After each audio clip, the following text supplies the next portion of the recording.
I'll call us to order, 10:06. And I think first up is on personnel. Well, do we want to go directly into Mr. Dean's presentation? Yeah, that would probably be helpful. Okay. And I'm assuming that all the technology is squared away. And Mr. Dean, if you need to share your screen, you're able to do that. I believe they have allowed me to do that. Okay. Yeah, so, He received an invitation directly, so he should have the ability to do so. In the interest of time, I won't give a long introduction to Bill. He can speak for himself, but I've known Mr. Dean for almost 10 years now. We met while we served on a board together. So I have an immense respect for Mr. Dean, and he's talked to me over the years about the programs that he's developed, which are very exciting and right in line with some of the directions I think our organization wants to go. We've also already worked with Mr. Dean on a previous project, so he's no stranger to the district. So with that, I'll turn it over to Mr. Dean, and he can introduce himself, his programs, and then he can tell you where he thinks he could be going with the Vallecitos. So Bill, why don't you go ahead? Great, thanks, Glenn. I'll go ahead and start the screen share.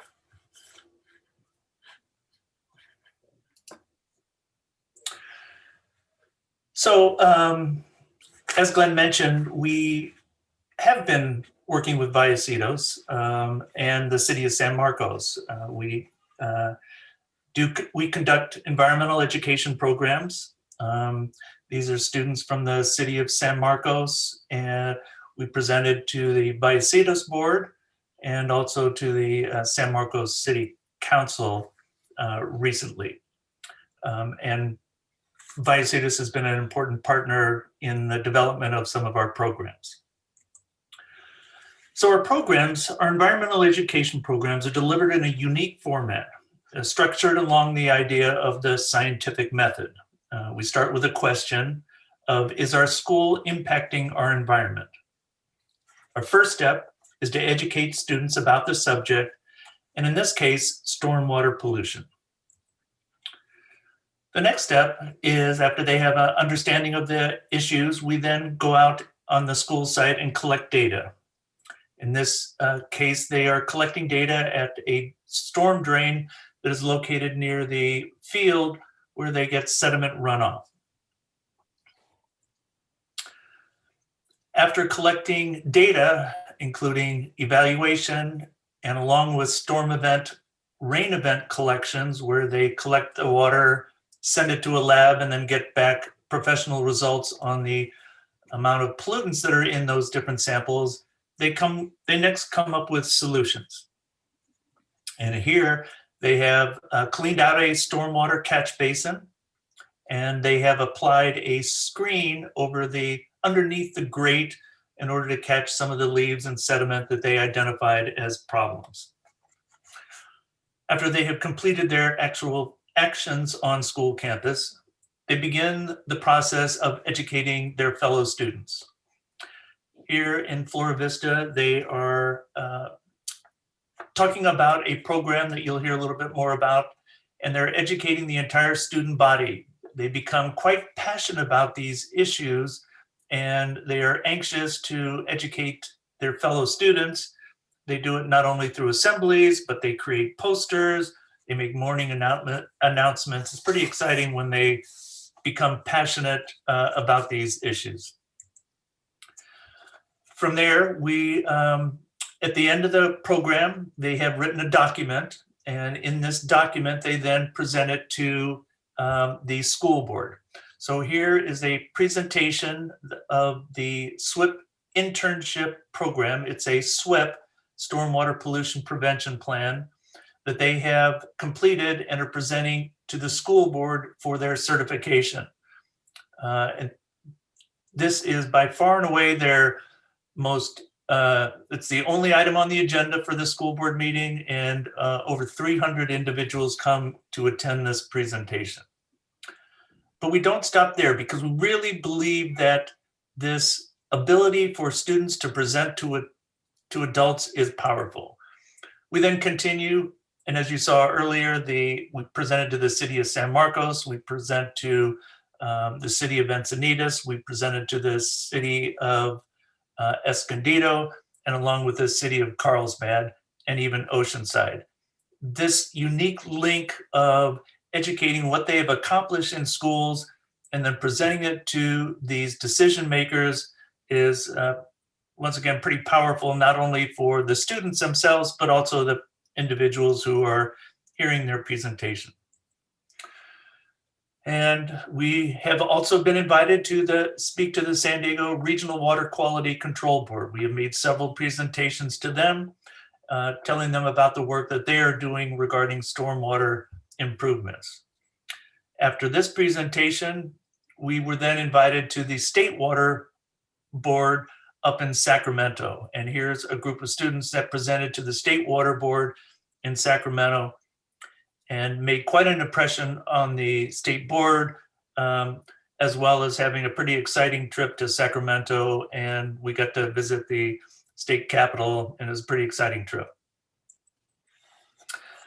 We also are often, actually annually, invited to the California Stormwater Quality Association, CASQA, the state industry, and also to a tri-state seminar in Las Vegas. We've been there for the last 3 years straight. They are a pretty exciting featured presentation at these conferences and get a lot of exciting interest. And of course, going to Las Vegas is a pretty exciting event for these students. So here's what we do. Here are our water education programs. We have a SWIP internship, which is a year-long program that focuses on stormwater. We also have a water management internship. This is a program that was actually partially funded by Vallecitos and Levenheim Municipal Water District. It's a year-long program as well. We have a 6-week program, the Dry Weather Runoff Action Plan. And this is where they study the dry weather issues that are related to stormwater pollution. And then the Trash Amendment Action Plan, which is a focus of trash on school campuses and what students can do about that. Both of those are 2 6-week programs. So in SWIP internships, we have, which is sort of our feature program, we've educated over 1,600 students. We have done this program in 26 schools in California, Hawaii, and Nevada. And even as part of the SWIP internship program, students managed or directly involved in a $720,000 grant from the California State Water Board.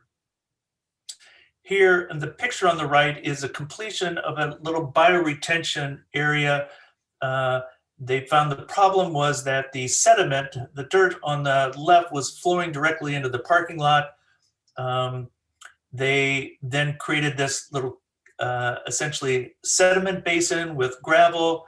They delivered that idea to the school district facilities. They liked it, and then they constructed it, and here they are at the completion of that project with a picture of the original plan that they presented to the facilities group. In water management, this is once again a year-long program. It resulted in the reduction of school bathrooms. So one of the areas they studied was bathroom use. The students using the bathrooms, and particularly the sinks, and they recommended putting in screens in all the sinks so that it would reduce reduction of water. It resulted in about a 20% decrease in water use at the school where this was implemented. They also studied their irrigation system. The irrigation system they identified, they went around, identified broken sprinkler heads, made recommendations that were followed through by the school district. And as I mentioned earlier, this was funded by Vallecitos and OMWD. The Trash Amendment Action Plan is a similar program like all of them. They studied all the trash on campus, identified the hot spots, and then went out and educated school community, and then And then, as you will hear, we have transitioned this program from school sites into homes and neighborhoods. Here, they decided as part of their solution was to have a protest before school. So as parents and students came into school, they were greeted by this protest about the litter that they had identified on campus. As a way of maintaining top of mind awareness at the school site, they created this litter danger sign. This way, the students on a monthly basis go out and I do a evaluation of the litter on campus, and then they can record this, which is mounted on a fence near the lunch area, so that students throughout the campus will have an idea of how successful they are in reducing litter. In the dry weather runoff program, once again, they study the sources of water runoff, irrigation, over sprinkling, they collect water samples, and then they take action. In this particular program, one of the students got pretty excited about this and decided that she needed to make sure that the President of the United States was doing a good job of making sure that they were being efficient in their program at the White House, and so sent this letter off to President Biden. It's these moments like this that just thrill me about how engaged these students and some students can be. So as COVID came on, we had just completed the trash amendment plan, so we transitioned to a home and neighborhood. So they studied the trash and litter in their neighborhood. They came up with their solutions. They're putting up signs in the local 7-Eleven. They're doing posters in their community. They conducted neighborhood cleanups, and it's now being delivered through the cloud campus at Encinitas Union School Districts. And they are doing virtual presentations to the community. Here's an example of one of the BMPs they did in their neighborhood, giving letters to all their neighbors about the trash cleanup event they had on a Saturday morning, and also encouraging them to pick up litter in their neighborhood. And then here is an example of the Zoom presentation that they did at the completion of the program. They've become pretty savvy on utilizing Zoom presentations. So we completed these programs, and especially in the distant learning, and we thought, well, why are we just educating students? It seems like this is a unique opportunity where people are utilizing the computer more, gathering it, using it to get educated and more information. And why not adapt our program of education, collecting data and then taking action into a broader audience? So we created Earth Smart Actions. And Earth Smart Actions is a website that is promoted by cities and agencies where residents are directed to go to this site, and at this site they learn about a particular issue and then take action and then report their action back to the city. So we have 4 categories on this website. One is stormwater quality, one is water management, one is zero waste, and what are climate action. Some cities are using they're not quite using all 4 because climate action isn't completed, but they're using ones that are particularly relevant to their objectives. So for Escondido, they would promote the website on their Facebook pages, on their city page and their newsletters, direct individuals to go to the website. From there, they click on one of the educational categories on that page. And then at the end of the program, after people have participated in, we send back quarterly reports to the city on the participation levels that have been achieved through that website. In each one of our actions, they're structured the same way. There is an introductory video, and then the 7 different actions that they will be learning about, and then after learning, they will be taking action. So here's an example of action 1, where you learn about stormwater pollution in the introduction education. You then have a data sheet to go out into your neighborhood to identify the stormwater pollutants. You identify them, and then the final step in that action 1 is to go to this reporting form, simple for them to fill out, and then that gets submitted back to BCK. We tally all that information and then send that back to the city or agency. So as you can see, we have several cities and also West Valley Clean Water Authority. They participate. Individuals go to the site and go through all 6, 7, and in water management, it's 10 different actions. So that is the education that we do. Right now, the city of Encinitas has the program up and running. The Clean Water Valley Authority has the program up and running. City of Escondido will be launching probably next week. The city of Carlsbad will be launching shortly after that. OMWD will be launching their water management program, hopefully by the end of the month. And we're pretty excited about this. Climate action is still in development. I happen to really be excited about the water management program because as you all know, water management is complicated. And so we start from the very front end, the water on the earth.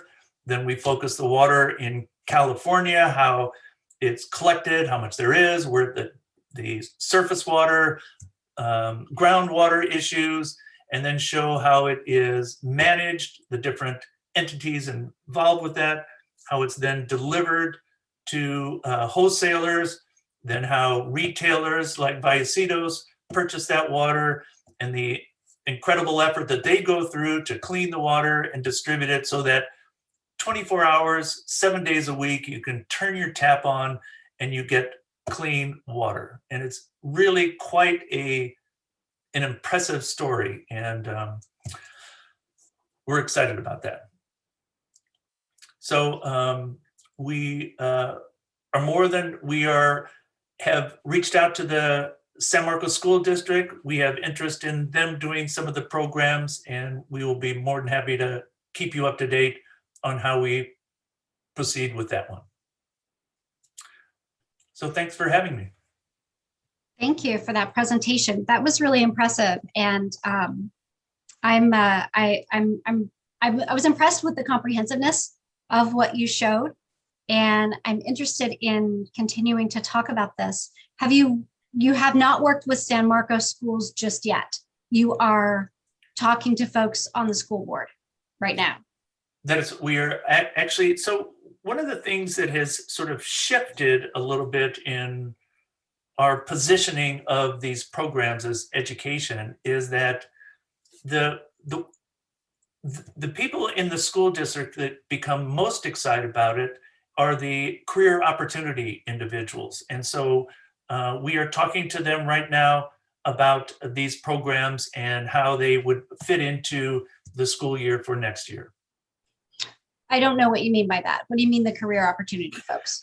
So in other words, in school districts, they have a whole department, not only school districts, but the Office of Education throughout the state of California that are focused on not only developing education, but education that is premised on providing students with real world experience so that they can go out and get a job. They don't necessarily have to, they're not focused on necessarily a direct college track, but there's a whole large group of students that are ready and willing to go to work. And this gives them practical experience in those fields. We've had students present at conferences and had people in the audience stand up and say, I just want you to know, I would hire you this absolute minute. You know more now about our industry than most of the people we ever hire. And these are 5th and 6th graders. Mhm. Who are you talking to in the district about that? I am not the one who is doing the talking to the district. It's our communication director, but I can certainly get you those names. Okay. Okay. I'm really impressed, and I think that it's worth continuing to talk about how we could, definitely consider re-upping the funding for what we've done in the past, and potentially expanding into something larger that that taps these kids in the district that are trade bound or tech school bound, or could get a job right out of high school. That's really something that's important to me, is to have good local jobs for our kiddos. So I think I'm interested in continuing to have a conversation, and I'm not sure what the next steps are. I think maybe that's an internal discussion, but I'm really impressed with the comprehensiveness of what you've shown today, and your commitment, and the number of kids that are already benefiting. It just seems like a really good program. Thank you. I appreciate your kind words, and I have always been really impressed with Vallecitos, working with Glenn and Chris in the past, and I think you have an amazing crew there. We've done field trips to your facilities, and so I would be excited about working and expanding and seeing how the sort of the tools that we have can fit into helping to educate not only your students, but also hopefully your residents as well. Mm-hmm. And Director Boyd Hodgson, if I can add maybe to the next steps, in my conversations with Mr. Dean, I did express that the best way for him to be able to work with Vallecitos is to establish his programs in the schools that are within our service area, right? So, and that's primarily the San Marcos Unified School District. Mm-hmm. So it'd be nice. It's a better linkage between public funds and the programs within it if they're teaching the students, educating the students within our service area. And it sounds like Bill's well on his way towards doing that. And in terms of next steps for us, money, right? So budget, we're in the budget preparation season. So if the committee is supportive of this type of program, then what I would suggest is that I'll work with Mr. Dean. We'll come up with a budgetary estimate of what support looks like for his programs, and then we can incorporate that into the budget with the recommendation from the policy committee. I would like to add, we have for the last 2 years been active at High Tech High, which is, I believe, in your district as well, and we have enthusiastic result. We've had, I think, over 50 students involved in our stormwater program at High Tech High. And so, yeah, we have a pretty strong foothold within your district now. And I think our next step is to transition into the San Marcos School District. I think that's great news, and I'm glad that you have a foothold. For me to be supportive, it would have to go into the public school as well. I appreciate the value of High Tech High, and I appreciate the value of alternative schools, but it has to be available to just the regular kids in public school for me to be supportive. I couldn't agree with you more, but just so you understand sort of the trajectory, sometimes in a private school situation or a High Tech High, there is not as many individuals that have to participate in the decision-making process.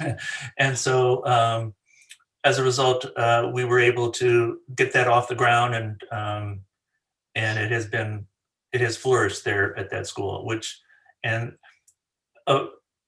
part of our program is to train the teachers so that they can then deliver the program. And then there's no additional cost for the additional years. Once you've been trained as a teacher to do these programs, you're on your own. And we have a 96% success rate in teachers wanting to do the program again next year after they've been trained. Good. Okay, I heard you loud and clear. I hear what you're saying. I hear and I understand. But you know, if we've had success in one place, then maybe that's a really powerful testimony to how absolutely. it can get into the public school. And let's make it happen. Let's figure it out and let's make it happen. And you know, we're fortunate that, you know, folks on this call have good relationships with some of the folks on the school board. So maybe we can do some communicating and bringing a coalition of people together that want it, and let's make it happen. That sounds great. So Director Pennick, I don't know if you have any thoughts before we move on to the next item. No, the only thought was not only impressed with the program, but your documentation of the program, just, you know, how you're documenting the progress and things like that, because there's some really good programs out there, but they're not documented so well. But just your photos and your documentation and everything was really impressive. So no, kudos. Thank you. Thank you. So I'm getting a general consensus of you like the program. So I'll work with Mr. Dean. We'll develop some kind of budgetary estimate, and we'll incorporate it into the next year's budget.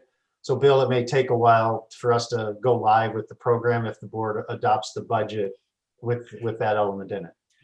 Yeah, and in the meantime, we will continue maybe a more aggressive approach to the San Marcos School District now that we have not a commitment, but a interest in the Vallecitos and funding the program. So I think that will help move the conversation along faster. I think you could probably even call it an enthusiastic support. Well, wait, let me write that down. Okay, that's a promise. And you know, I'm happy to have meetings and sit in those meetings too. So I offer that up as a way to just sort of get a bunch of people in the room and just talk about the what ifs and what it could look like. So I'm happy to participate. I really appreciate that. That'll be really helpful. I will keep you posted as we set up our meeting schedule. Thank you. Okay. Thank you, Bill. All right. I'm going to assume you don't need me in the personnel. We don't. If I need you, I'll call you later. Okay, great. Thank you so much for, thank you. You're so welcome. Thank you for having me. Really appreciate it. Thanks, Bill. Bye-bye. Okay, so Director Boyd Hudson, if it'd be okay, we can move into the personnel item with the new business. And maybe I'll look to Director Pennick. When I spoke with Mr. Pennick earlier, he mentioned that he may have a time limitation. So Director Pennick, is there a specific time we need to be completed by today? You're muted. You're on mute, Director Pennick. It depends on how much longer we're going to go, but I've got something at 11. So I don't know how much longer we're going to go past 11. Okay, we'll call 11 a hard stop then. We'll get as much done as we can until then. Sorry about that. Okay. So Director Boyd Hodgson, is it okay to move into the new business, which is the naming of the Meadowlark Reclamation Facility building? Yes, absolutely. Okay, I'm gonna share. Actually, Chris is going to lead this item, but I'm going to be sharing my screen. So Chris, did you want me to bring it up, or did you have a few things you wanted to say first? So Dawn has been a member of Vallecitos. She's had 30 years here. I've worked with her. I started in 2015, so I've been working with Dawn for 6 years. And what Dawn brings to the district, as well as being a woman, the supervisor that manages this plant, you can see in the images there. This is really good as a start off point for me to talk about her. You could see all the houses. Oh, it was going, Glenn. It looked like it was all set up. There's all those houses that got put around the plant kind of after the fact. And Dawn manages outreach to the community. I think all of you remember there was a point in time, I think it was maybe 2 summers ago, where the air got really stale and there was this kind of obnoxious smell that kind of lingered around North County. And it was kind of the slough down there, Agua Hedionda, I believe. But if you're one of the residents that's right around the reclamation facility, you're instantly going to assume it's the reclamation facility. You got this nasty smell wafting around. And in my partnership with Dawn, when these kind of complaints come in, I mean, she just jumps on it. She does it. We had an event, a kind of tongue-in-cheek event, where we had a Valentine's Day at the wastewater treatment plant. I know it sounds silly, but sometimes people, once you've been together 30 odd years or so, and you've been everywhere and done everything, the thing you're going to want to do is something a little different. And we had a Valentine's Day tour of the wastewater facility. Anything that I bring up that's, a little odd or a little strange, she'll back it up. She participates in our tours, and it's kind of at the end of the day that we get out to the treatment plant, and the participants, they're a little tired. They've been, on the bus and listening to people, but her staff really energize the tour and really kind of drive it home that last, hour and a half to give a solid tour of the facility. She's a fabulous employee, and I don't know if I thought of it or somebody else thought of it, but I still want to be a proponent of it. We have a history of naming things after people at the district. The building A, the ops building, was named after Gene Madison so long ago. I don't know who he is, but I know who Dawn is. I know she's worked here 30 years. She's a leader in her industry, and that building you can see there at Meadowlark, I'd like to name that office building after her, and Glenn can run the Supervisor of the Year video.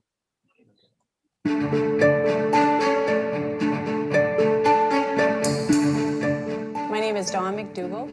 I'm the wastewater treatment plant supervisor for the Vallecitos Water District. I've worked for the district for 28 years. I started here in 1984 as an environmental compliance inspector. Was able to get into the laboratory and get the laboratory certified under the Environmental Laboratory Accreditation Program. Also, as well as being involved in the laboratory, I was able to get into the wastewater treatment operations and learn all the treatment process as well. That led me to my position now as the wastewater treatment plant supervisor. My goal is to transfer all my knowledge that I know about this facility to the staff here at Meadowlark, not only for them, but also for the district. I think it's a responsibility of my position to make sure that my staff knows this facility enough so that they can run it in my absence or when I do retire. Dawn gave me an opportunity as an operator in training. She's my first chief plant operator, and she's been showing me everything that this job entitles. She's been great. She shows me what I have to do in order to be a successful operator. She's top-notch in this industry. She's definitely made a lot of stuff easier around here. She's been able to bring everybody together from O&M or SCADA or programmers, and just made everything easier to operate around here. The engineers had said that, the plant was going to run smooth, and in reality it didn't. But Dawn came in and made it the way it needs to be and engineered it so that it runs smoothly. It's the safety of the employees that is number one, but the Vallecitos Water District takes these regulations of protecting the environment very seriously. That's the air, the beaches, the lakes, the rivers. We all want to make sure that those are not impacted. So our job is always to protect the environment and assure that families can enjoy the beach, and saves the use of the potable water, which then is saved and used in other areas, helping the whole San Diego region as a whole. After the upgrade, this plant didn't come with any instructions. There was no, here's how you run the plant. Everything had to be tested and tried, and whenever there's an upgrade, there's no system that comes online that doesn't have its issues, doesn't have its problems. And over the years, Dawn, with her extensive knowledge and vast knowledge on how a process works, there isn't a part of this process that she hasn't dialed in and was able to get the most efficient, best running system. Our call-outs have gone next to nothing because of her innovations, because of her understanding of knowing how the process works, how things work, and what needs to be done, and not only what needs to be done at the moment, but where it needs to go in the future. It's been an awesome road with the Vallecitos Water District, and I'm always going to be grateful to be able to say that I spent my career here and that I achieved all those goals that I wanted to achieve.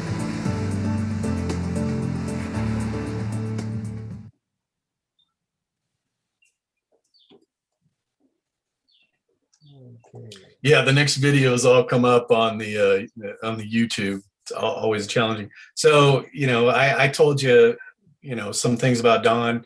Been working with her for 6 years, but she's had 30 years. So times whatever I said by 5, because that's the amount of time she's put in at this district. And you can see that the plant was expanded while it was in operation, which is really a tricky thing to do. It all sounds good on paper, but and engineering staff can design things, and it's supposed to work a certain way, but then the reality hits, and being able to manage that, it's real technical achievement on her part. Yeah, and there's not a lot of women in this industry, so to have somebody in her capacity to rise to the very top, become the supervisor there, is pretty impressive. And it's not just Vallecitos bragging, or just, she was named the Supervisor of the Year by the CWEA, which is a statewide organization. They recognized her as the San Diego County Supervisor of the Year. So she's a very impressive woman. Unfortunately, she'll be leaving us pretty shortly, so we'll have big shoes to fill. But I want to thank Chris for putting this item on the agenda today for the board's or the committee's consideration to name the building after Dawn upon her retirement. So with that, Director Boyd Hodgson, we'll turn it over to you. That was a great video, and she seems like she's contributed so much to Vallecitos. I don't have any objection to naming the building after her. I think it's a wonderful idea, and I think it is, it becomes sort of a way to just sort of set in stone that we have women that are contributing to this industry. And like General Manager Pruitt said, women at the supervisory level, it's hard to find them. And so I think, I like it for that reason too. But I don't have any objection. Does she know that we're talking about this? Does she know it's up for consideration or no? Honestly, I don't think so. I think it's kind of a little secret. I know her supervisor, Ed Pedrazi, knows. Okay. General Manager knows. The people on the call know.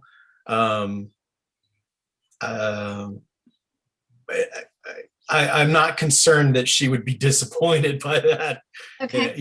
It'd be something special that we could do. And I reached out to the attorneys BB&K, and they responded that really it just takes a board action to approve it. Okay, I'm supportive. Yeah, and the reason we put it on the agenda here is because it really is a policy level decision, whether the board wants to name a facility after an employee, or should that be reserved for like former board members. Gene Madison, the one that Chris mentioned, I believe he was a staff member. We have the Mar Reservoir was named after a former board member. So I think that it's a good policy discussion for the board to have. I give my wholehearted endorsement to Dawn, but I understand if the board wants to reserve the naming for other groups.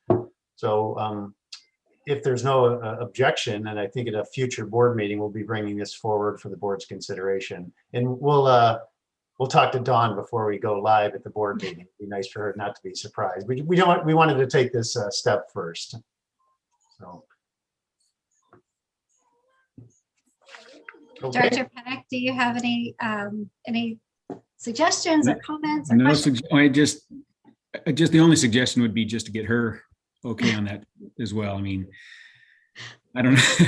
To name, I mean, I can't think of anybody better to name it after. I mean, it's fabulous, but I don't know if she wants to have a wastewater plant named after her. But we brought that up last time, and you guys said, nah, she doesn't care. She's worked her many years down there. It's a great tribute. And no, I can't think of anybody better. I as well wholeheartedly support that. And just to clarify, it would remain the Meadowlark Reclamation Facility. We would name the building, the office building, after Dawn McDougall. Just the office building itself. Correct. Right. Gotcha. No, I think it's great. Support 100%. Yeah, Dawn's a very, very humble person. So she'll be, her reluctance won't be that it be affixed to a wastewater treatment facility. It'll be to do it at all. she's going to be like, oh, I don't know if it should be me, but we'll let us worry about that end of things, and the board. Okay, no, 100%. Yeah, it's great. So, thank you. Thank you, Chris, for doing that. Right, Director Boyd Hodgson, I guess those are the kind of two things we took out of order, and it looks like we have about 15 minutes, or unless Director Pennick needs to leave early. So maybe we could just jump in at the top of the agenda and do as much as we can until 11 o'clock. Sure, that works for me. Okay, so the first item under old business under personnel is the recruitment for development services engineer. Rondi, did you want to give a brief update on that one? Sure, I'd be happy to give an update.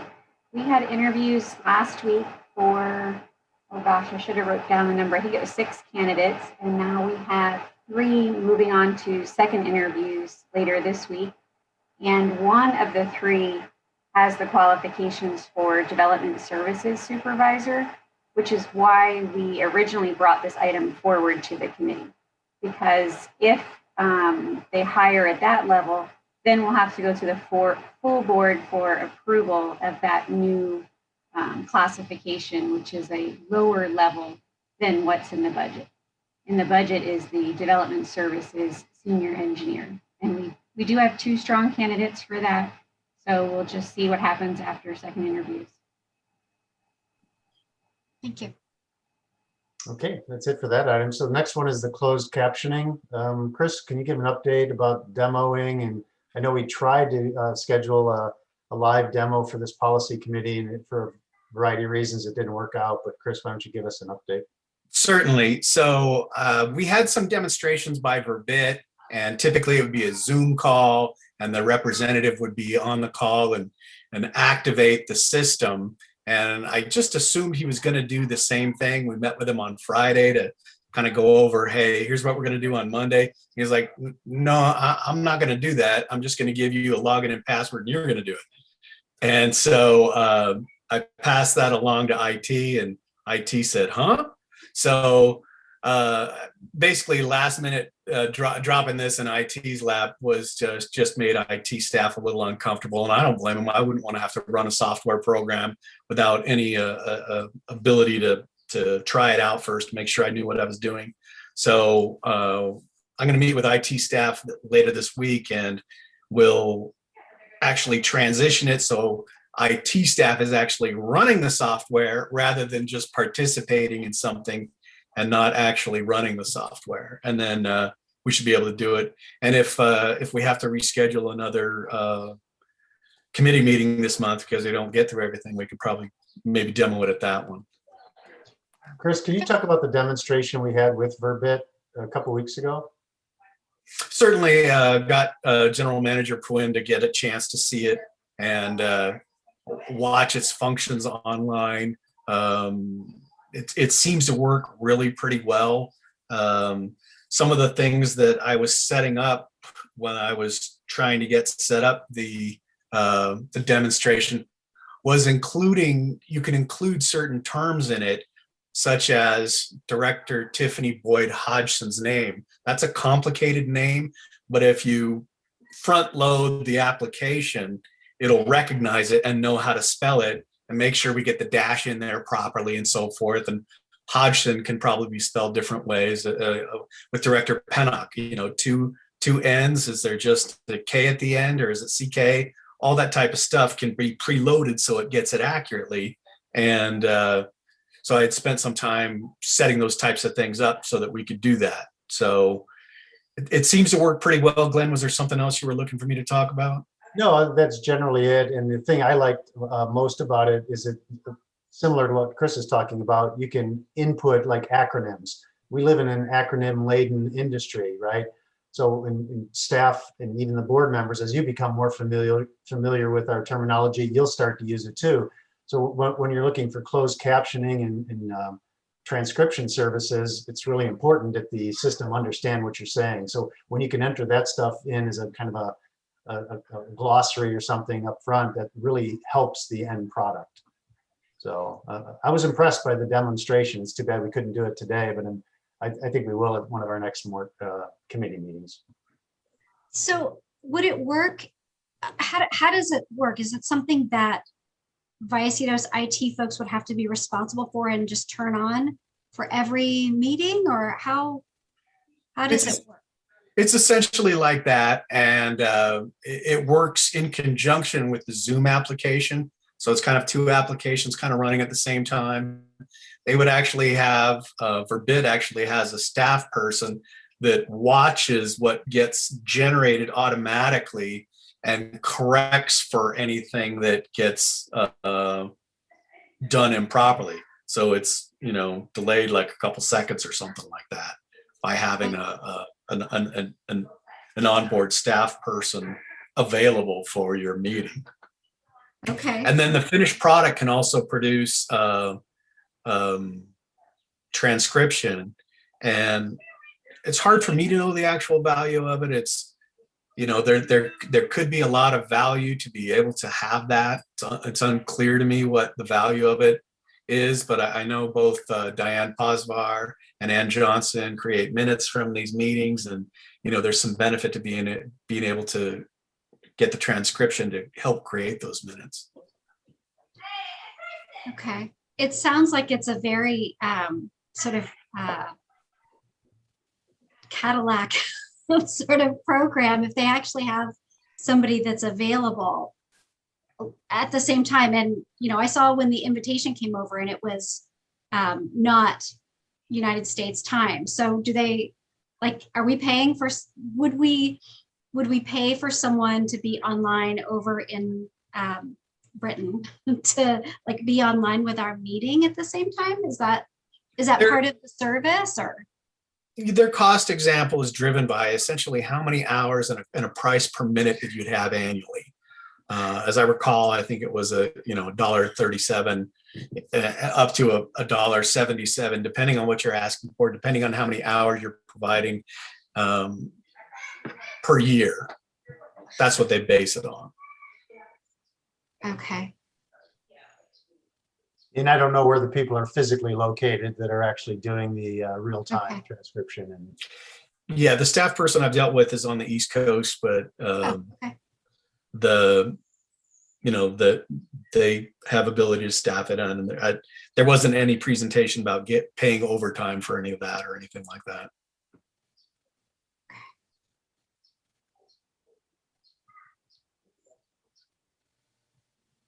And the Zoom update that that just recently came through, what are your thoughts on that as kind of a low budge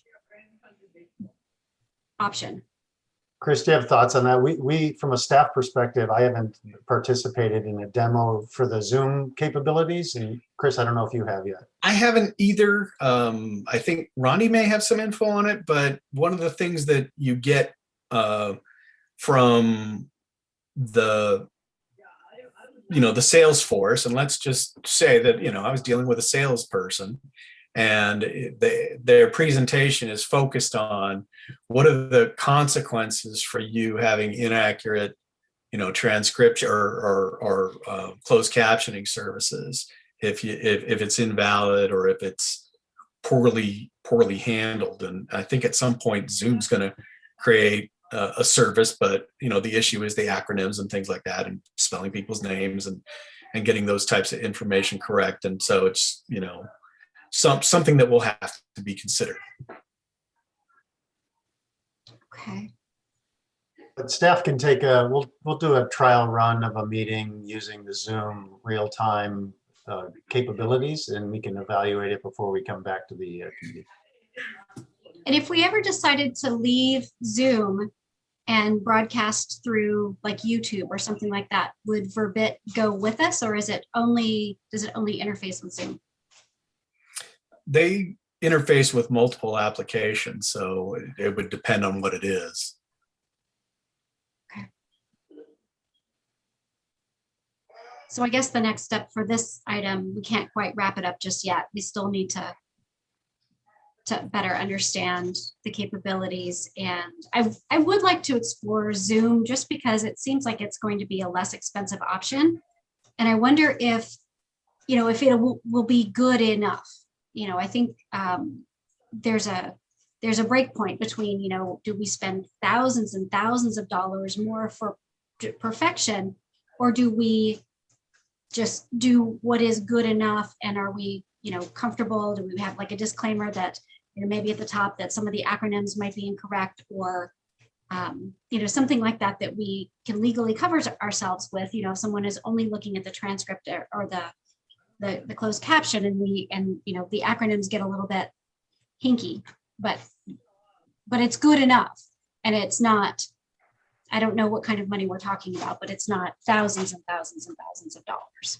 Yeah, So, I like the idea of the disclaimer, and we can always say that the recording and the minutes are the official record of the meeting, and this is a value-added service to try to help certain groups, but it doesn't replace the minutes or the actual recording. So that was my question. I mean, the overarching question is purpose and value. I mean, is there really a purpose and a value? And like you said, if Ann or Diane said it helps with minutes, then there's a value there. But if it doesn't, and it's just a cost that we're just doing, there's no added value, there's no added purpose, then why are we going through all this? Is my kind of overarching question. Yeah, there are some regulations that require, I forget the Senate bill or Assembly bill that drives this out, but there are some obligations, I think, on the part of the public agency to do this, but we certainly want to make sure we're at a minimum in compliance with those. But beyond that, then you're right, it's a question about the value. Okay, anything more on that item? We've got 3 minutes left. And I'm good with time. I'm good. You are? Okay. Yeah. Yeah. thank you. Is it okay to move on, Director Boyd Hudson? I think so. Okay, so the next one is the workplace safety training update. Rondi, it doesn't look like Bridget joined us. Is there anything you can add to this or update us on this?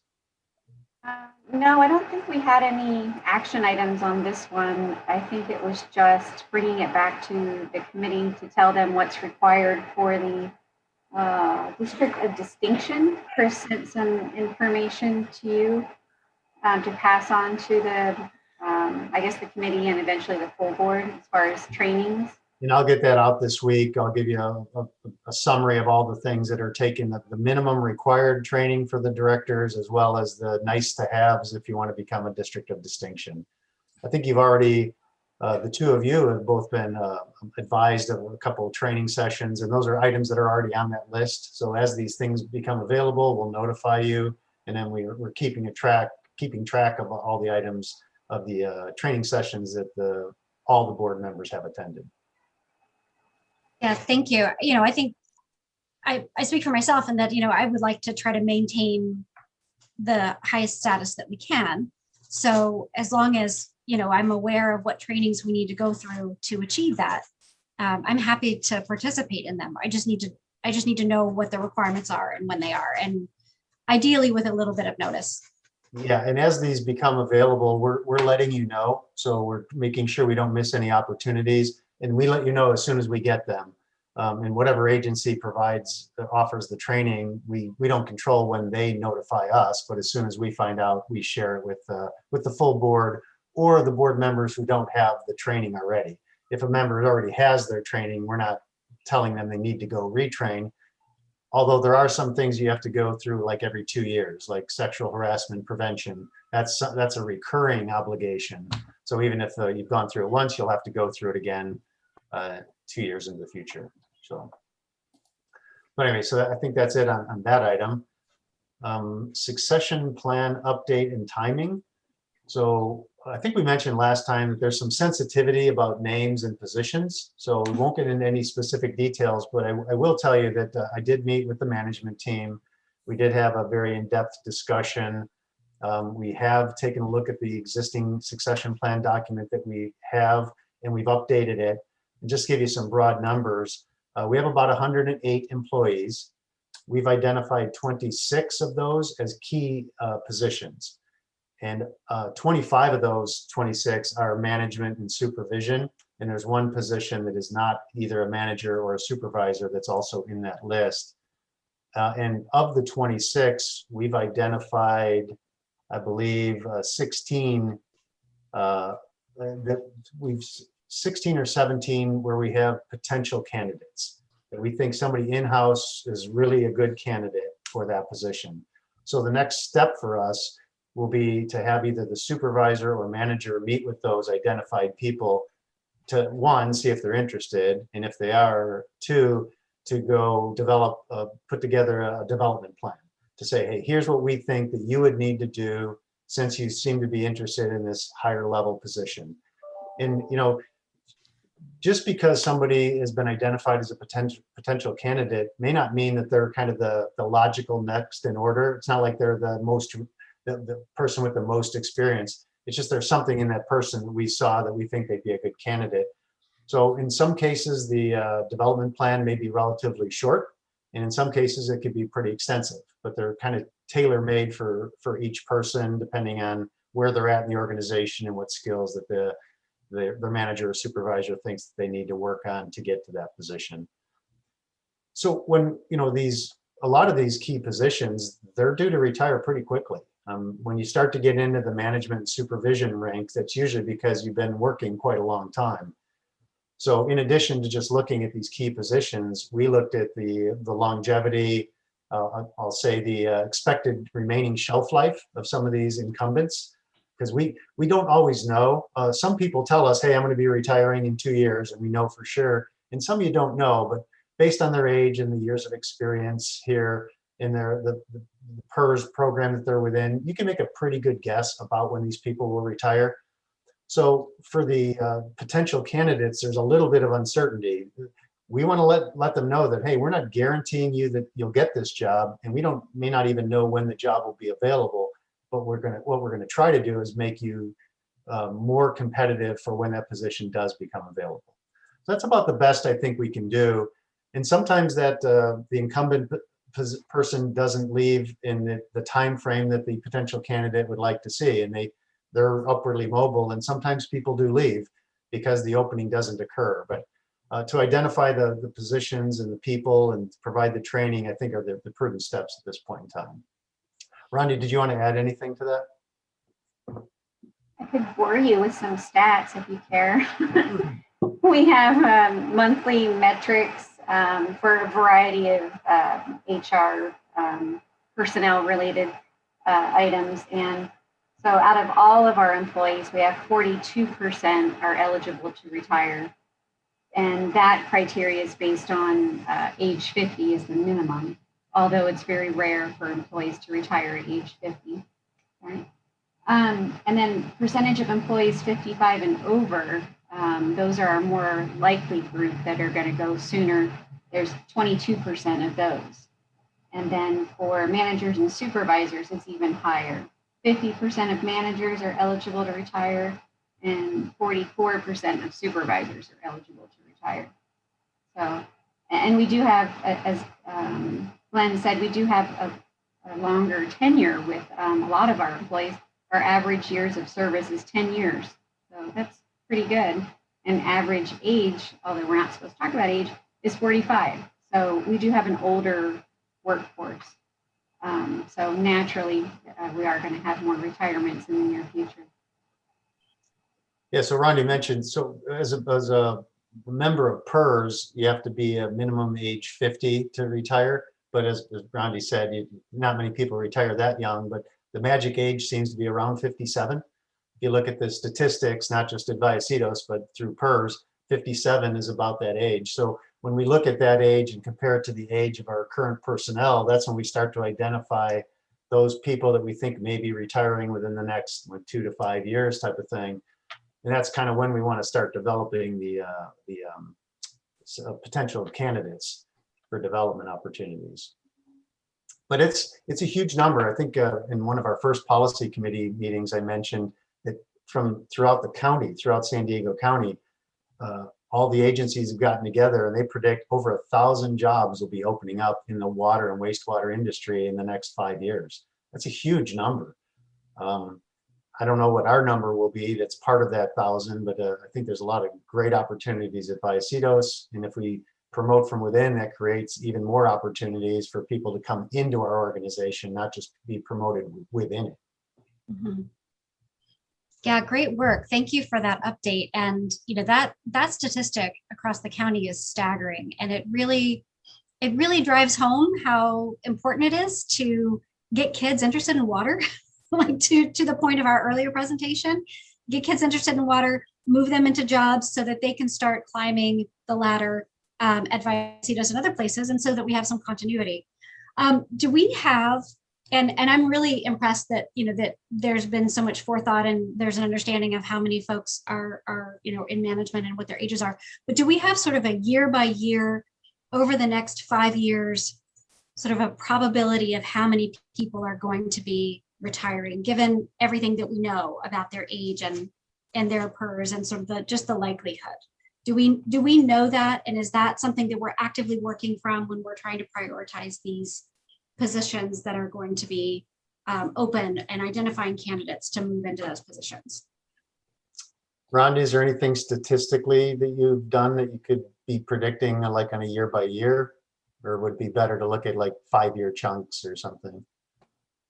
In the past, when we've done the succession plan updates, we have looked at, I think it's been how many within the next year, or how many within the next 5 years. We've looked at those different metrics just to get an indication of what we might expect. But the one missing piece of information that we don't have for our employees is their number of years of service in PERS. So where we could be off is we might have an employee who meets the eligibility requirements based on their age, but doesn't necessarily have the years of service. Like, for example, we have some employees who come from the private sector over into government, working for a public agency, and they tend to work longer because they're still trying to put in their years of service into the PERS system. So that's the piece we don't have. But generally speaking, the average age is a good indicator to go by. I'm not sure if that answers your question. It does. We don't have the PERS information because PERS doesn't share that. It's private. Okay. I think, like the big picture view that I think I want to try to avoid is having a year where we have an unexpected number of folks retiring and we don't have a way to fill those, and they're critical positions. So that's sort of the long vision. The reason why I'm asking about this, because I just don't want to be surprised. And it sounds to me like you already have your finger on the pulse of that. So I think that's what I'm just trying to avoid, so that we don't have a big surprise where we have critical folks missing and we don't have a plan. Yeah, and aside from the numbers, we have conversations with these folks all the time. We don't specifically ask people, when are you going to retire? But in the course of everyday conversations, you start to get a feel for when people are going to retire. There's some people that say, hey, I'm going to be retiring in a year and I'd like to start grooming my replacement or bringing in other folks. So we work with them. So for example, in our inspection group, the supervisor there has announced that he'll be retiring by the end of the year. So we're starting to do things now as part of it'll be incorporated into the budget to bring people on to start training them for that vacancy that will be occurring in the future. It's pretty rare that somebody just comes in and says, hey, I'm going to retire in 2 weeks. It just doesn't happen. Mm-hmm. The most recent one that was a surprise was Rob Scholl, the development services engineer. But that wasn't a retirement. My guess is that if Rob had retired from here, he would have given us a lot of notice. But when you're competing with a lot of other industries or agencies in the industry, we don't know when they're going to have positions that become available. So Rob's position was on that list. We had people identified. It's just the timing, didn't work out to have somebody fully developed in the time it took. So. Mm-hmm. You stole my thunder, Glenn. I was going to say we can't ask them when they're going to retire, but we do have a hidden column that says, what is the rumor mill saying? What have they told their friends about when they plan to go? And rumor mills are pretty accurate usually. So, okay, anything else the committee would like to hear on that item? Okay, so maybe we could jump into public awareness, the old business, and this is going to be the Chris Robbins show for the next 3 bullets here. Chris, do you have the agenda in front of you? Hey, you're on mute, Chris. I'm sorry, I'm looking at your picture. I don't have the agenda in front of me. Thank you. That's very nice of you. Yeah, so the three items are the San Marcos Promise Fair debrief, a speaker series planning update, and a virtual tours planning. Okay, so the San Marcos Promise, I think Director Boyd Hodgson's pretty aware, but Director Pennock's probably not. It wasn't particularly successful. We have partnered with San Marcos Promise in the past and done actual events over at Mission Hills High. In cases, we have taken our big camera truck, the truck that actually videotapes inside the sewer lines. We also brought out one of the pieces of the equipment that puts up the sign along the street that gives information to drivers, and we basically, you can program it to say whatever you want. And so we had a scrolling sign saying water jobs here. The event at the school is well attended, and they have food trucks and coffee carts and things like that. And we bring a mixture of staff from collections, from water operations, myself, typically Bridget's come as well from HR to explain benefit packages and things like that. And it's been the trucks and the signs are unattractive. You know, people come over and talk to you, and the students typically bring their parents with them. And so their parents are listening to you talk to their student, and you can see the light up on the parent's face thinking, oh, okay, yeah, this is a career my child could get into. With a virtual event, all of that is missing, all of it.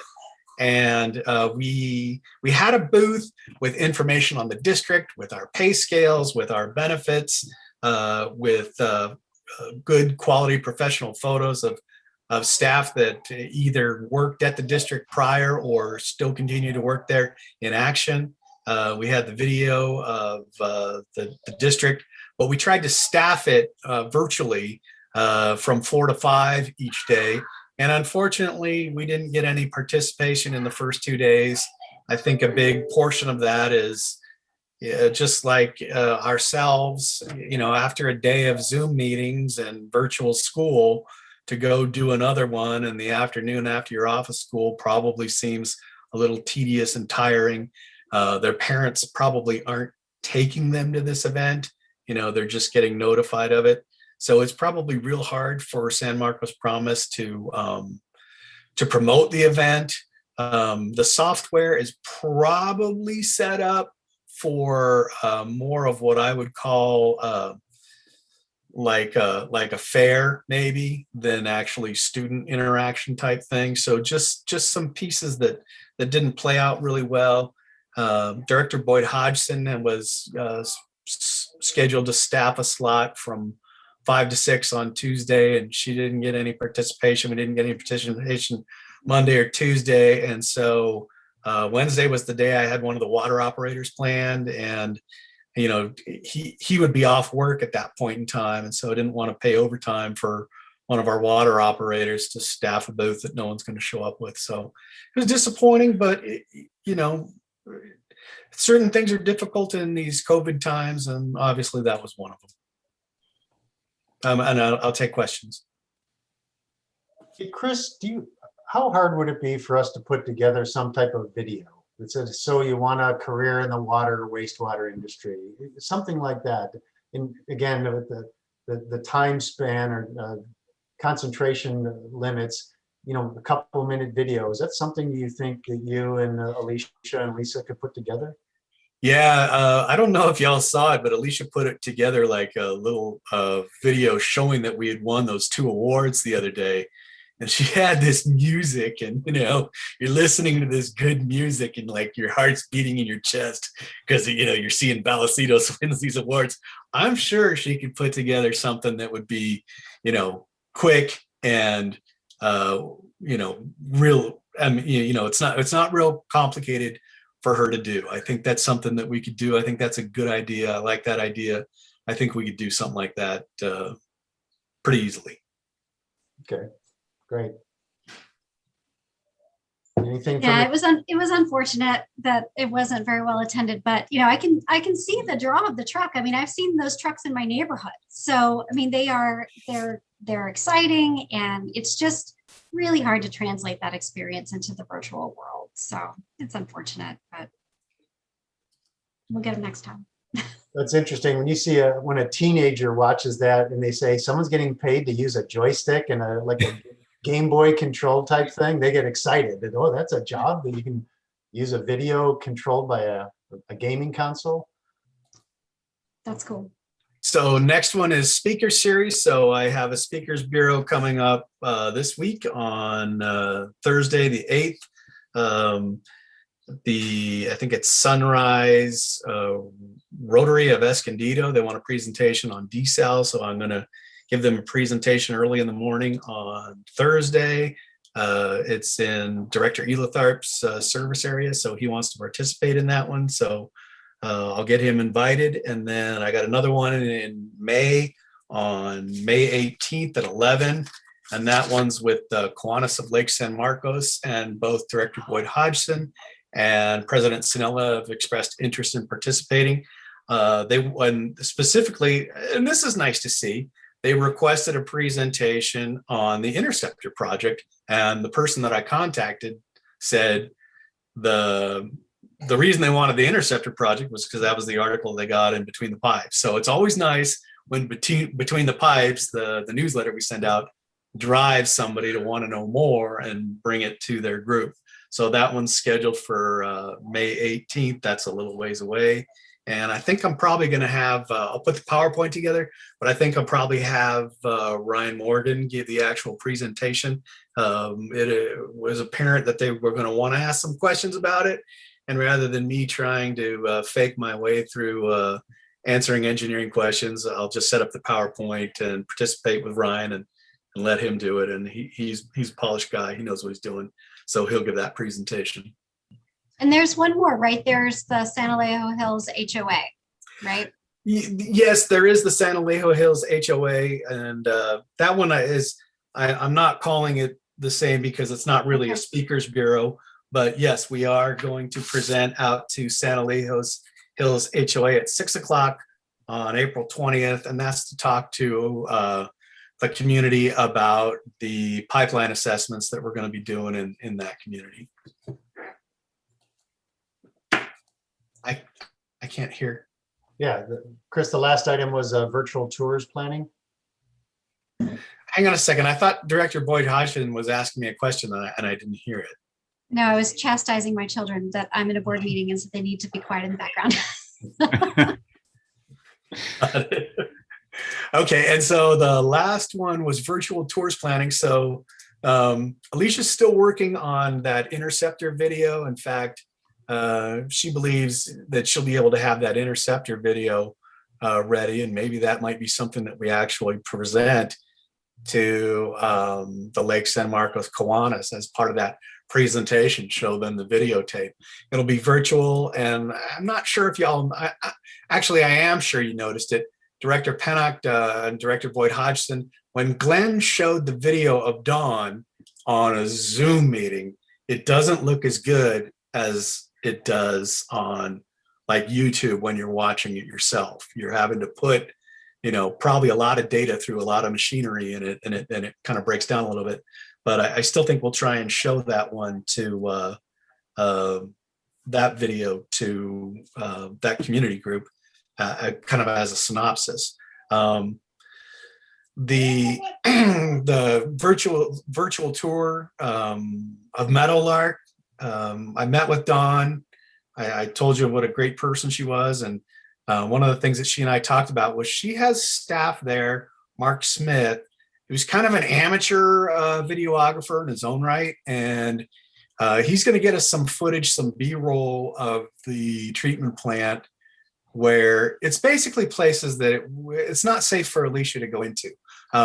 There's confined spaces in there. There's some dangerous spaces, and Mark's actually going to get us some video of the places where Alicia really doesn't have the training to be in those spaces. So it's kind of a partnership between the two of us. And once we get the once we get the interceptor video done, that's the next one we're queuing up.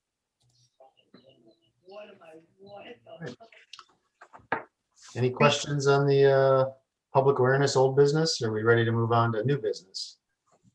Just good job, Chris. Thank you for all that you're doing. Agreed. I have a really, really, really good team that works with me. Very creative. All right, under new business, we already covered the first bullet. That was Mr. Dean's. And the second item is the San Marcos Youth Baseball Field Drainage Discussion. I believe Director Boyd Hodgson, you put that on here? I did. I put this on here. So I wanted to just sort of see if I could understand the background of the land that the baseball fields are on and who owns it, who manages it, who maintains it. I'm asking because, I've got folks in the community that are saying, hey, we really have an issue with the drainage on the field. And my kid plays baseball. I'm on the San Marcos Youth Baseball Board, full disclosure. And it seems to be that whenever there's even just a little bit of rain, the fields close.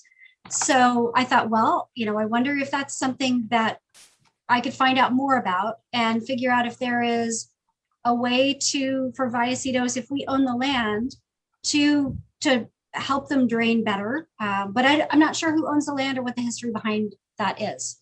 It's a water issue, so I thought, let's talk about it. Yeah, I'll tell you what I know, which isn't a whole lot, but so the district bought a huge tract of land many years ago to build the admin facilities that we have today. And it kind of got broken into three parts. The middle part is where the administrative facilities are now. The part to the east of that is the hillside property that we've talked about developing. And the parcel to the west is what ultimately became Mission Sports Park, which is the fields that you're talking about, Director Boyd Hodgson. So the district sold that land to the city. I believe it's for like $1.8 million. And there was a stipulation. The city can only use it for recreational purposes. If the city were to relinquish the use for recreational purposes and wanted to develop it or sell it, then the water district has the first right of refusal. The city would have to say, hey, do you want it back, district? And the sales agreement set up the price. So it basically started the price that the city paid for it back in, I don't remember when it was, 25 years ago. And it would be escalated I'm not sure what index it is, but it's like the CPI, basically a CPI inflator. So that would be the price. If the city didn't want it anymore and the district wanted it back, that would be the price. We have no responsibility for the land right now. I don't know the relationship between the city and the youth baseball. I'm not sure how they divvy up the maintenance responsibilities. Okay. I'm happy to reach out to the city. We have a lot of good contacts at the city and a good relationship with them. If our committee would like some more information about the maintenance responsibilities and what plans they have.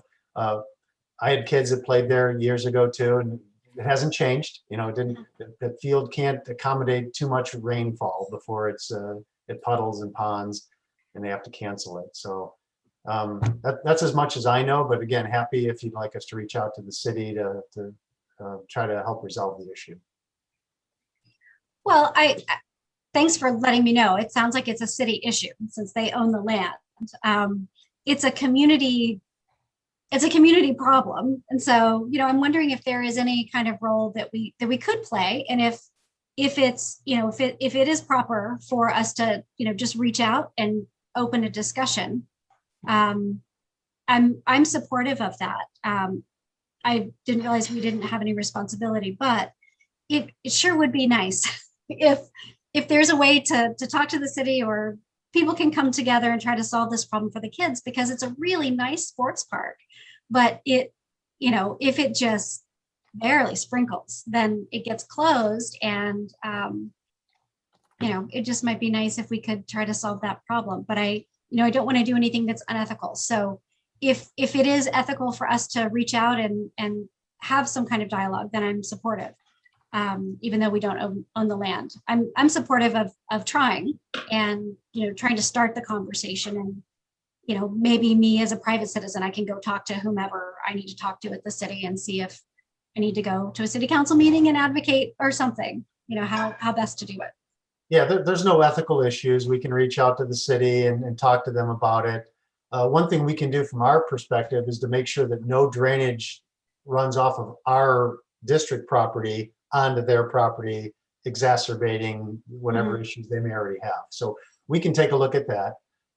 We certainly don't want to be contributing to a problem, but if we've done that and we're making sure that all of our runoff is contained on our property or enters into a storm drain and doesn't flow across their field, then it's more of just a cooperative relationship we may have with them. I certainly don't want to jump in and assume all maintenance responsibilities out there. Sure.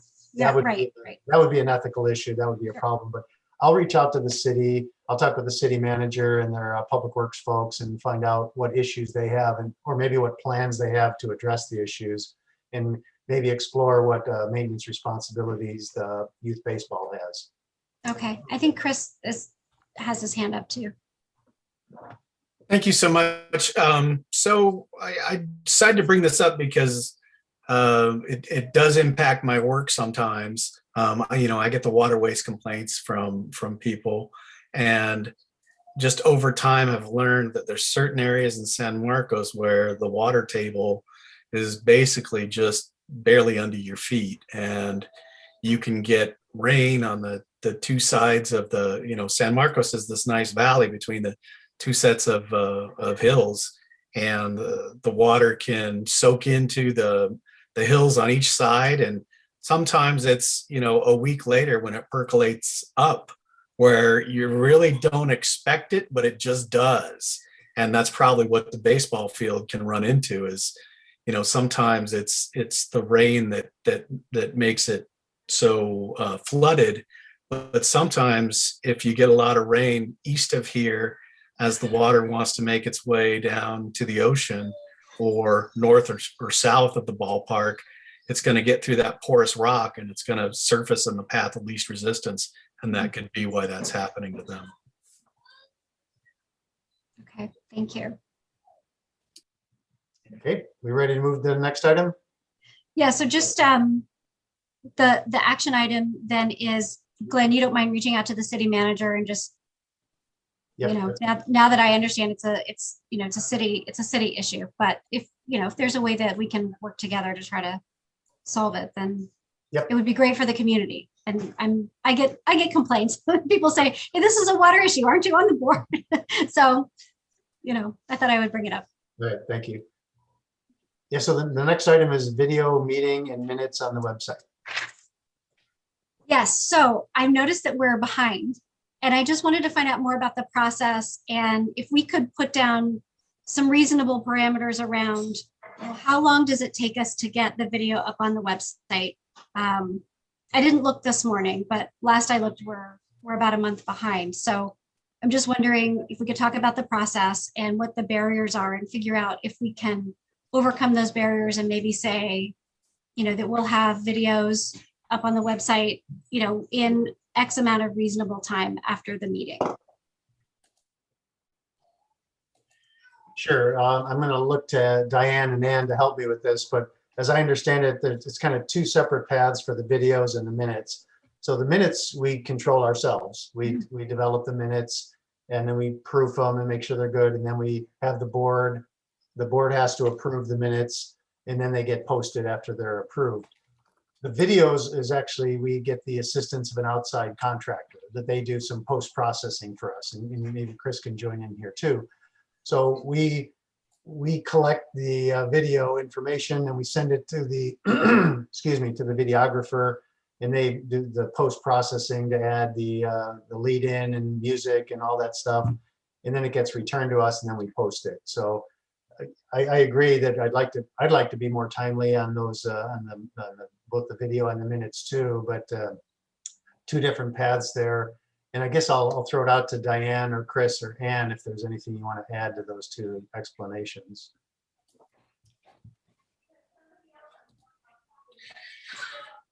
Chris, anything I saw? Yeah, I'll go ahead and add in. So the videographer is Jeffrey Colwell, who is under contract with the city of San Marcos, and the city of San Marcos uploads our board videos the San Marcos TV. So that's why we use him.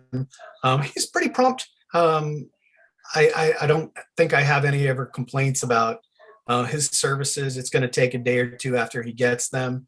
So I looked at it just now, and I think they're all up to date. I think all the videos, the latest one showing is March 22nd, which they are now, but that's very recent. That might have even been like over the weekend, because when I put this on the schedule, we were a month behind. So I'm just saying, yes, it is now. So maybe just me putting it on the schedule prompted some action. But yes, I think, it sounds like it's a process that requires a third party. I would like to implement something maybe in their contract if we decide to go forward with them, with a time limit. And we are still a little bit behind on the minutes, ones that have been approved. So, I think I think it's really important for the public to be able to access this information in a timely way.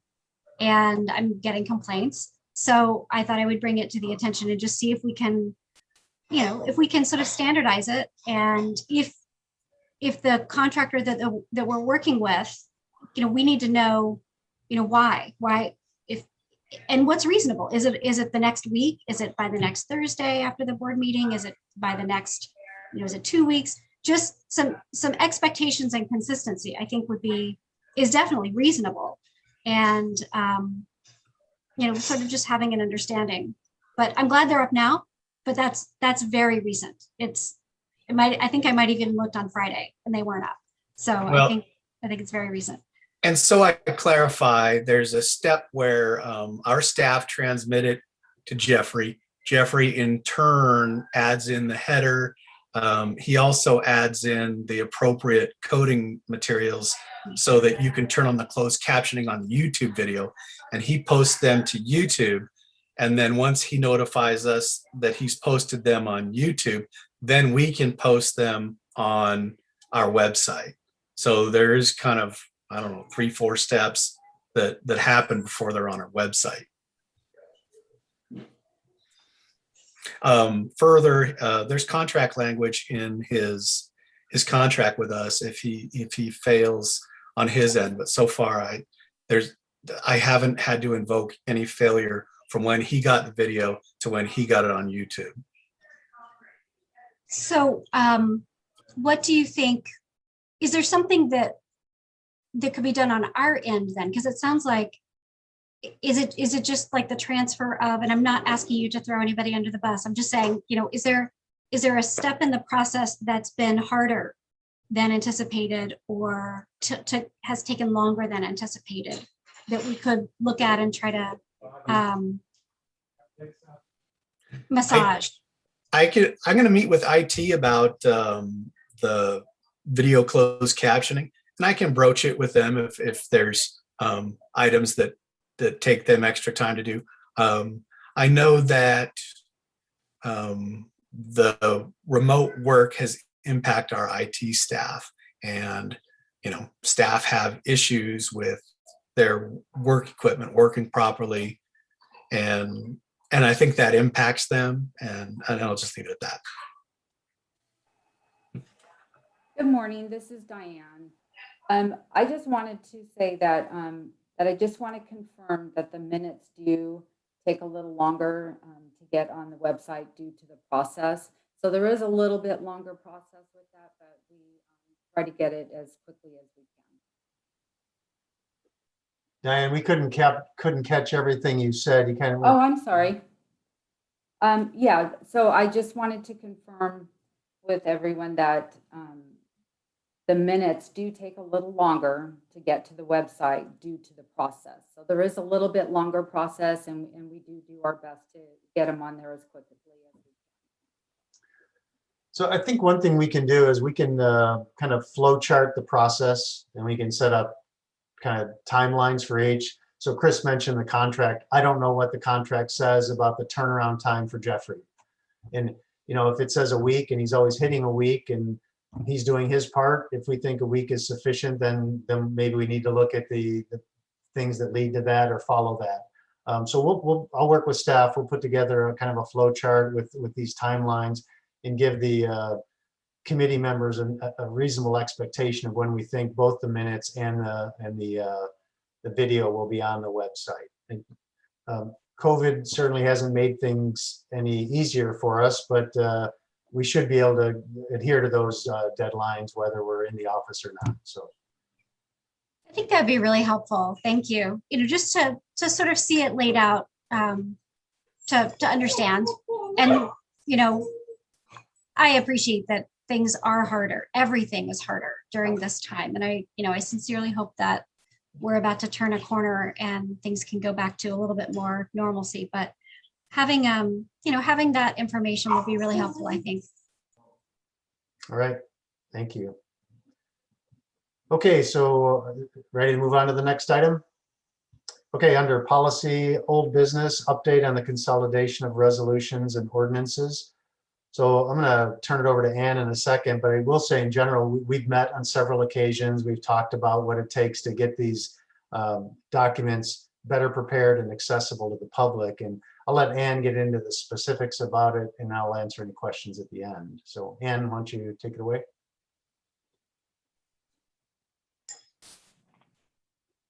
Okay. Since our last meeting when we talked about this, Daniel has added a status field so ordinances and resolutions can either be active or inactive. And so I've been working on getting all the ordinances are updated now. And just kind of a little tidbit of information, there are over 200 ordinances, and of that I found only 65 of them were actually active. So that cuts that field way in half.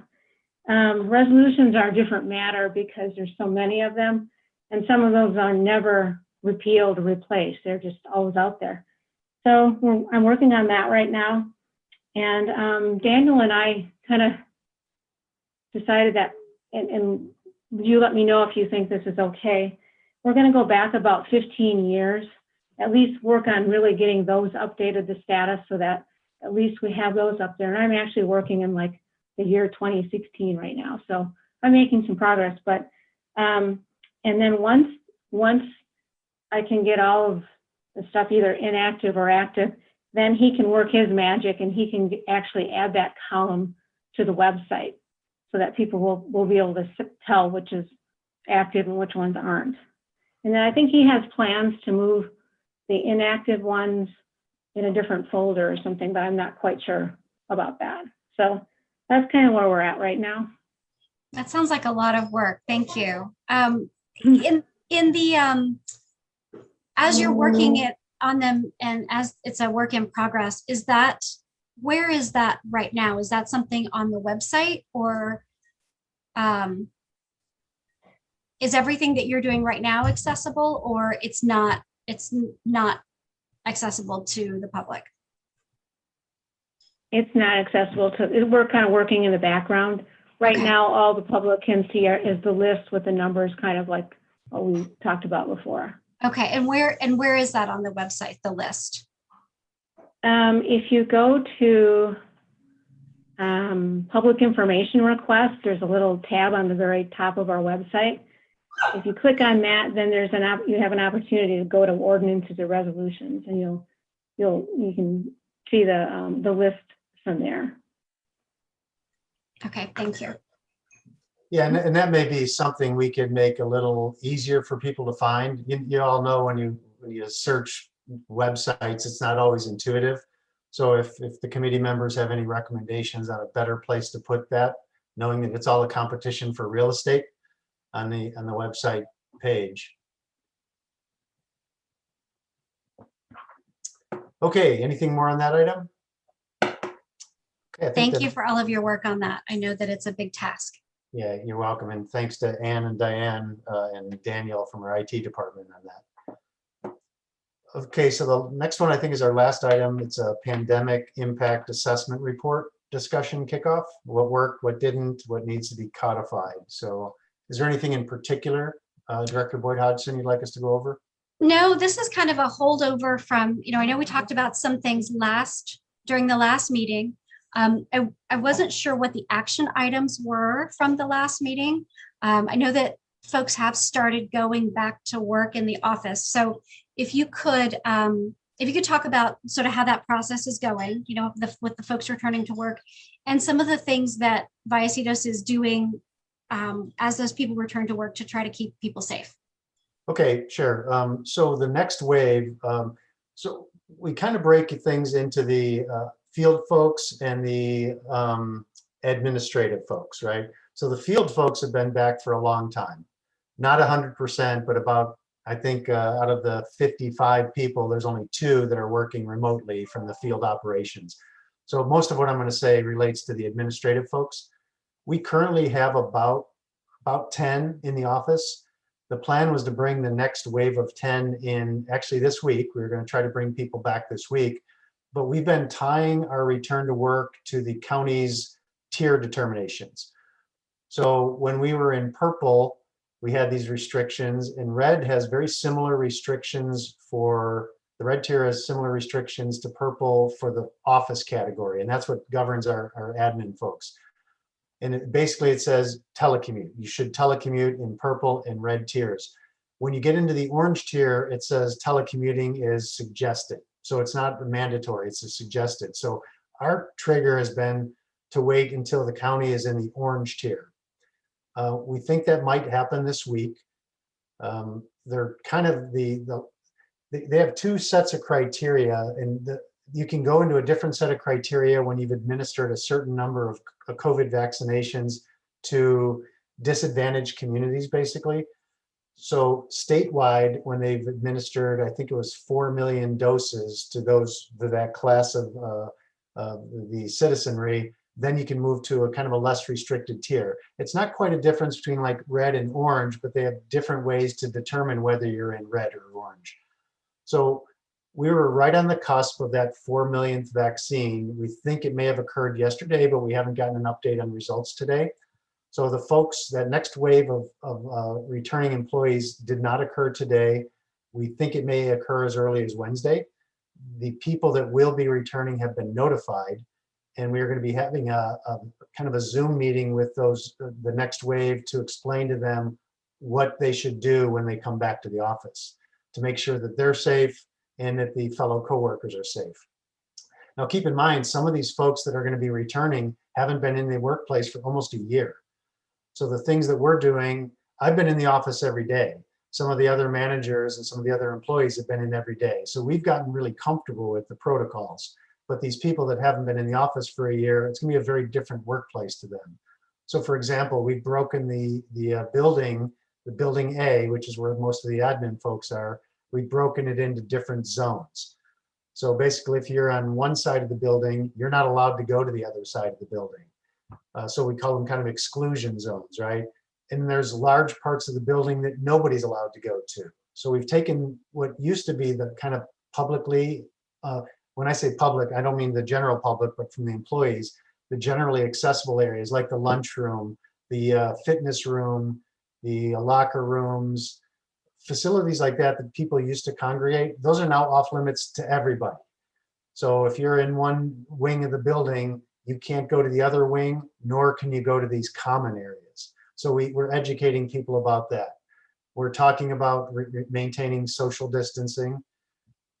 We've had to deal with whether a worker is in a cubicle or an office, because Cal OSHA has kind of opined that if you're in a cubicle, they basically say if you're in a non-office environment, which we interpret to mean a cubicle, then you have to wear your mask all the time at work.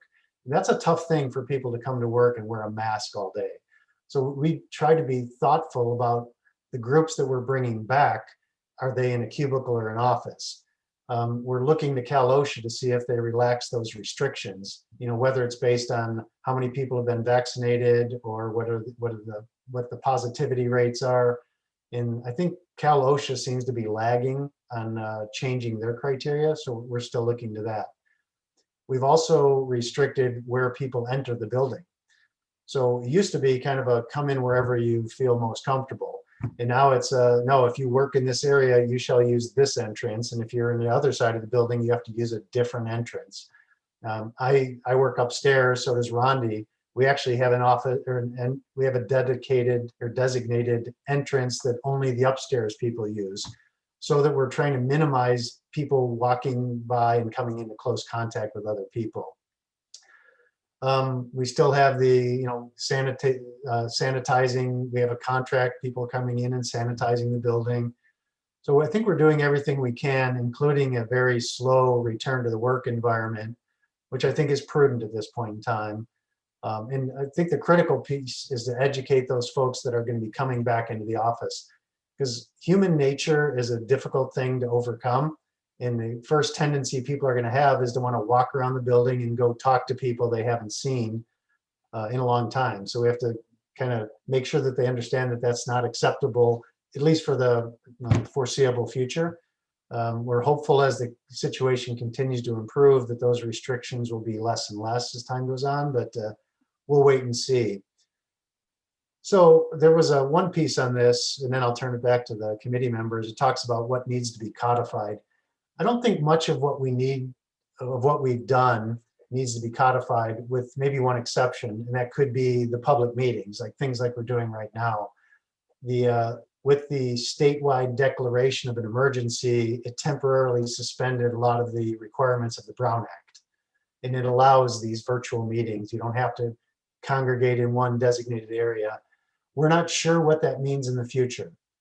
So at some point in time, an emergency declaration runs its course if it's not extended. And with that, it may take away those protections from the Brown Act. So we're in conversations with Best and Krieger to figure out what would we need to do if if the state took away the declaration, but we weren't ready we didn't feel comfortable having public meetings again. We're not sure if we can supersede the Brown Act, so we may be forced into meeting in public, in which case that's what we would do. But my experience has been the state has been acting very cautiously. They're going to probably extend those the ability to conduct meetings remotely for quite some time. But I think we may have talked about it at the policy committee, at some point in time, we may want to have a hybrid version going into the future. And the hybrid may be that the public could participate remotely, but maybe the board members are all in the boardroom like the good old days, like things used to be. Or it may allow some participation by more board members remotely. Those are the issues we're working with Best and Krieger to make sure that we're conducting the public's business in full compliance with the Brown Act and other rules that may govern what we do. So that's kind of the update I would give, and I'd be happy to answer any questions that either of the committee members may have.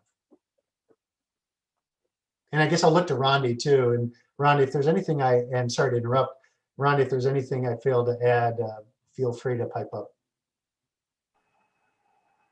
I would just add one thing. I think we mentioned it at the last committee meeting was regarding codifying anything. We do have to do a COVID prevention plan. Part of the Cal OSHA regulations require it. And it's basically, it has many different elements that are required, but it's looking for hazards in our workplace specific to the pandemic. And then what are we doing, to keep our employees and the public safe. So if we have a pandemic in the future, we don't have to start over from scratch and try to figure out, what we did last time. So it will incorporate some of those lessons learned, things that we learned the hard way about the exclusion zones and keeping employees away from each other. Everyone's heard, stay more than 6 feet apart, but as Glenn mentioned, people gravitate towards each other, and with the outbreak criteria, we want to keep people in their end of the building so that if we do have to do testing again, at least we can contain the outbreak into one smaller area instead of having to test the entire district. So that was just, excuse me, one lesson learned that we learned the hard way, unfortunately. Thanks, Rodney. And did you say that plan for OSHA is due in June-ish? Am I remembering that correctly? Or no, it was part of the emergency regulations. So, okay. Gosh, I'm trying to remember when that was. I think it was around Thanksgiving.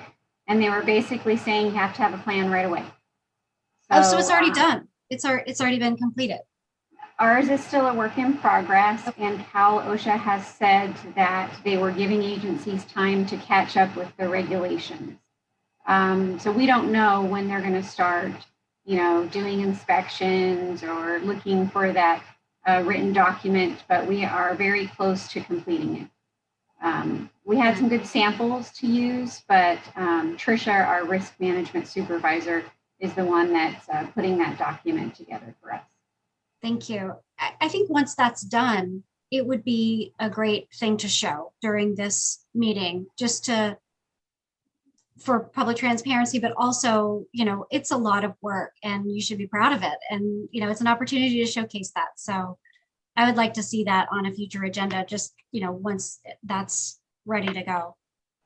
Yep, we can do that. Thank you.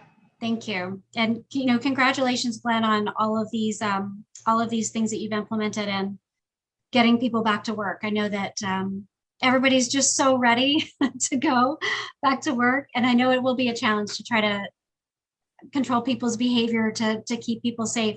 I do have a question about, let's say someone has, someone at home that's immunocompromised and they want to go back to work, but with OSHA regulations, if people don't have to wear masks, they're not comfortable. So how do we help that person do their job? Are we giving them an option to stay home?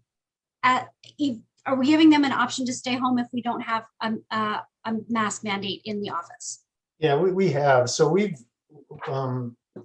developed this plan where we want to try to get back to full staffing levels in about 3 more phases. We have about 25% of our admin folks back now. And if we bring back 10 folks in each of 3 successive waves, we'll be at about 100%. But that includes a provision that some folks are in categories, like you mentioned, Director Boyd Hodgson, that either themselves or a family member may be compromised. So we're treating those folks differently. And if somebody comes to HR and explains their situation, we're making accommodations that may be different than we would treat people that aren't in a similar circumstances. So Rhonda, you can add to that if you'd like. Nope, you nailed it. It's a case-by-case basis, and although the regulations don't require us to make accommodations for family members, only our employees, we are, taking that step further to say, yeah, if you have a family member who's immunocompromised, you should be able to work from home as long as your job allows it, and we're still able to get the critical district business done. Okay, thank you. That's great to know. Yeah, and you can imagine that the Vallecitos employees are like people everywhere. There's a wide range of emotions. Some people can't wait to get back to the office. Some may want to continue to work from home. And when we start bringing back these waves of employees, we're going to be struggling with these questions. How come I had to come back and so didn't? And sometimes we'll just say, well, they're going to be in the subsequent wave. And in other times we can't share with them why that other person may not be back, because they may have their own immunocompromised issues, or a family member may. So those are always difficult HR issues when people say, when certain people feel they're being treated unfairly, but that's because they're not aware of all the issues that we had to take into consideration. But sure, we deal with those issues all the time. Okay, good. Okay, I think that brings us to item 4, which is the next meeting date, which is May 3rd. I think that's right.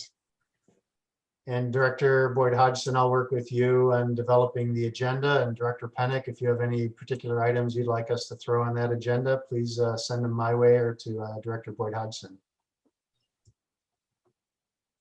Okay. Sounds good. Thank you. Well, great work, everyone. These meetings are always very packed full, but it sounds like folks are really getting a lot done. And, Vallecitos is winning awards. We're talking about educating kids. We are bringing people back to work safely. It's, you all are to be commended for all the work you're doing. And I know that it's not easy. The administrative stuff as well, putting all the policies and things together. So I appreciate that, and congratulations. Thank you again for a great meeting. All right. Thank you. Have a great week.